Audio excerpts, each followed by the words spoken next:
Hey, folks, welcome to Weekend Technical Analysis Update by InTheMoneyStocks.com, your leaders in pure technical analysis, avoiding all that Wall Street hype.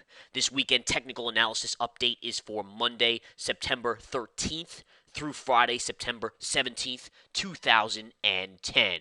Well, I'm pumped today for the Weekend Technical Analysis video. Looking forward to next week. Why? Because volume will return, folks. Next week is Options X. The holidays are over. The shortened four-day trading week is over now. That's behind us. The kids are back in school. Traders will be coming back to the desks and making trades. Volume should pick up next week, and that's exciting to me not only because of day trading, but also because of swing trading and investing principles here where we can make some good money. It's going to be a fun September, again, the rest of the month, and October, November, December. We're seeing some big moves in this market. Be ready. The money is there to be made, and I'm telling you that right now, folks. Volume returns. That means money-making action. Swing trades, day trades, investing, whatever you do, the Research Center Intraday Stock Chat, it's there for that purpose, to make money. That's what I do every day, and that's what our members do every day. All right, now let's get into some hardcore analysis here, folks. First off, take a look at the SPY intraday action from last week. Notice the market initially had a one-day pullback. This is Tuesday. Remember, Monday was closed for the Labor Day holiday. Tuesday, we saw a little profit taking. Why did we see profit taking on Tuesday, the first day back from the three-day holiday weekend? Basically, if you zoom out a little bit more, this is why. Because you had such a massive rally for 3 straight days of the previous Wednesday, Thursday, Friday. In fact, 6 to 7% off the lows in 3 days. And again, that means that following Tuesday, first day back, was most likely going to be a little bit of a pullback, and sure enough, it was. Now, as we zoom back in, I want to show you what happened the rest of the week. The rest of the week became a snooze fest.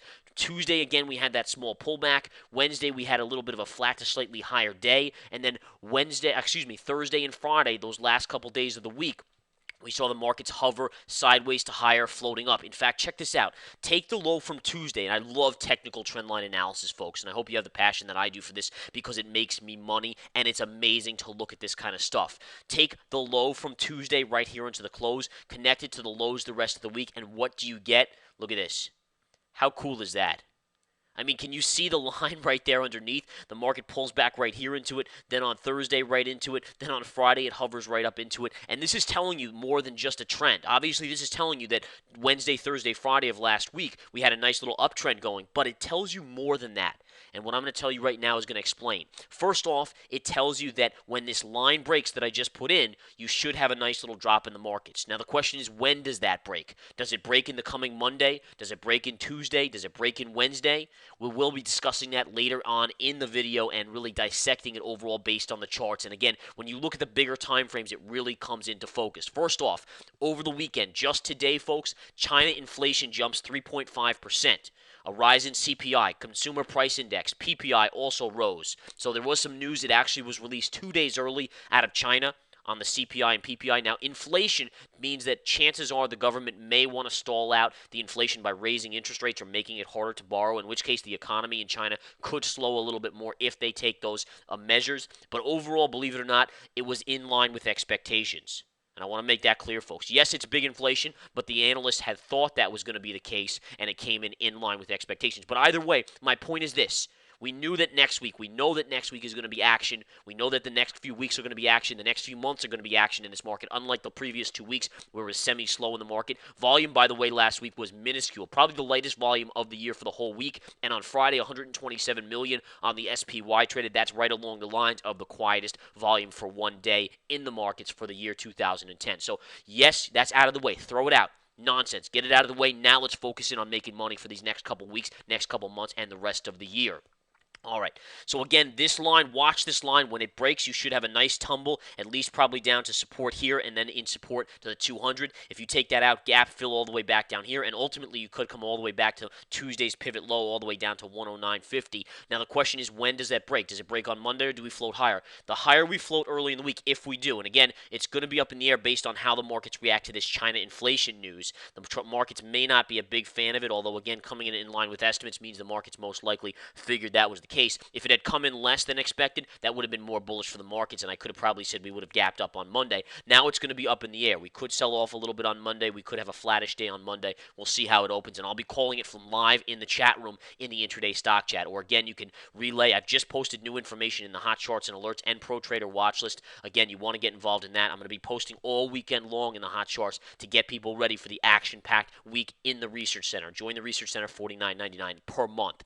Now let's go to the 60-minute chart. You can see the massive rally that we've had off of the China PMI. And this is interesting because China news is really keeping the markets on their toes. The China news is what started this initial rally. If you go back 2 weeks ago, or almost 2 weeks ago, or a week ago from last Tuesday, that's when we got China PMI numbers that were much, much better than expected. The market rallied higher and really never looked back. Now you find yourselves up into this orange trend line on the 60-minute chart. Notice where that comes from. The 111.60-ish area right here. That's a big deal.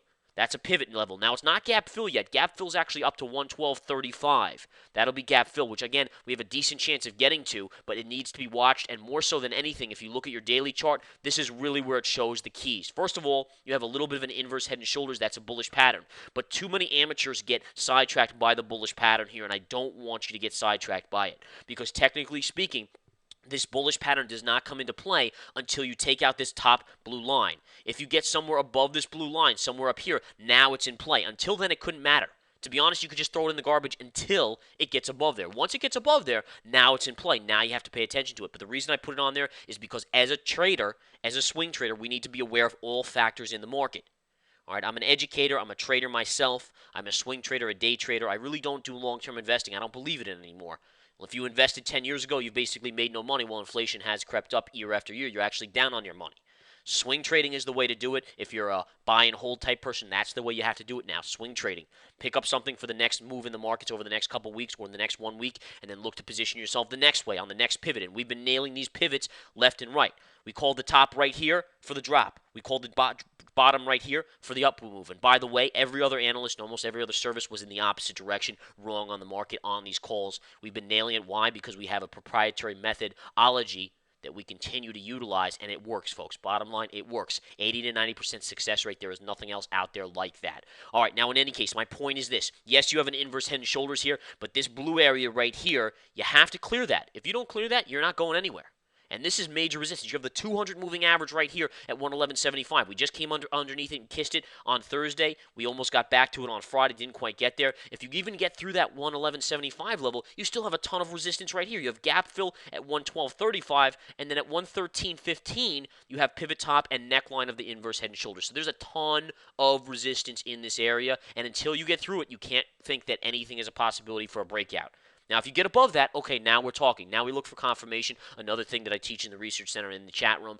Then we're talking. But until then, forget about it. Just throw it out the window. There's too much resistance. Technically speaking, if you're being a true trader or a swing trader, you would be positioning yourselves on the short side here into this level. Every time you hit this level, be looking to accumulate some shorts until it's proven otherwise, and then you'd cover them if it got above here, above this upper line. That's how a true trader would be positioning themselves, and that's what we're doing in many ways, in many forms, all right?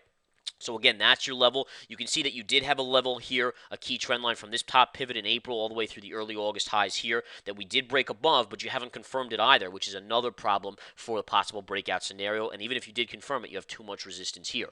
All right, let's go over a couple quick charts here. I think some fantastic charts should be going over. First of all, I think Intel's a crazy chart. Intel, one of the so weak stock charts. And again, look at this head and shoulder pattern, which is an extremely bearish pattern. And by the way, this one is in play. The neckline would be right here, by the way, folks. And again, you can see we have broken below. Technically speaking, the target on this down the line in the next 2 to 3 months or even sooner would be approximately down to the 14 level on Intel. That tells us that we are eventually going down there if this pattern does conclude itself to target.